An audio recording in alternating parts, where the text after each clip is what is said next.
बहुत समय पहले की बात है। एक गांव में 3 बहनें रहती थीं, सीमा, रीमा और नीमा। तीनों बहनें अलग अलग स्वभाव की थीं। सीमा सबसे बड़ी थी और समझदार और शांत भी थी।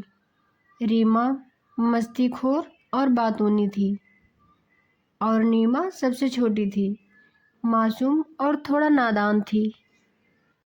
एक दिन गांव के पास सुनाई दिया कि जंगल में एक जादुई पेड़ है।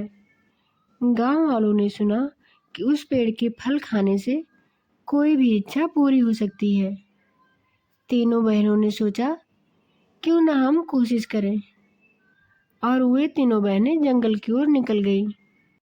तीनों बहनें रास्ते में जा ही रही थीं, तभी उनको एक बूढ़ी अम्मा दिखाई दी और वो बूढ़ी अम्मा बोली, बेटा, अगर तुम मेरी मदद कर दो तो मैं तुम्हें पेड़ तक पहुंचा दूंगी।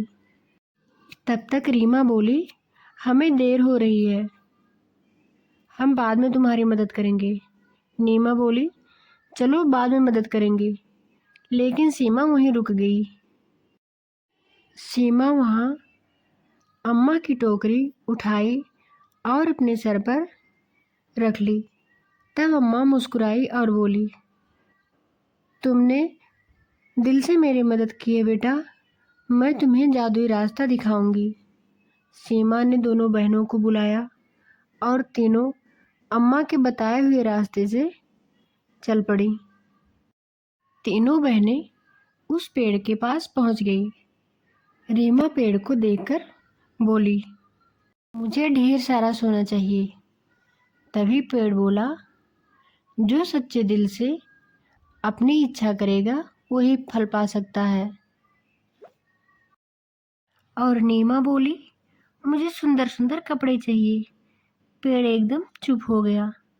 सीमा ने कहा, मेरी इच्छा है कि मेरे गांव के सारे लोग खुश और सुरक्षित रहें।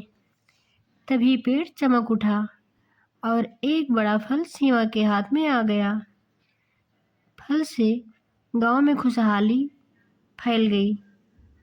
सबके पास खाना, कपड़ा और शांति आ गई। और उन दोनों बहनों को अपने किए पर बहुत पछतावा हुआ। वे दोनों बहनें दादी अम्मा से माफ़ी मांगी और अपने किए पर बहुत शर्मिंदा हुई। इस कहानी से हमें यह शिक्षा मिलती है कि स्वार्थ नहीं, परमार्थ में ही सच्ची शक्ति है। जब आप दूसरों की भलाई सोचते हैं तो सच्ची खुशी आपको ही मिलती है।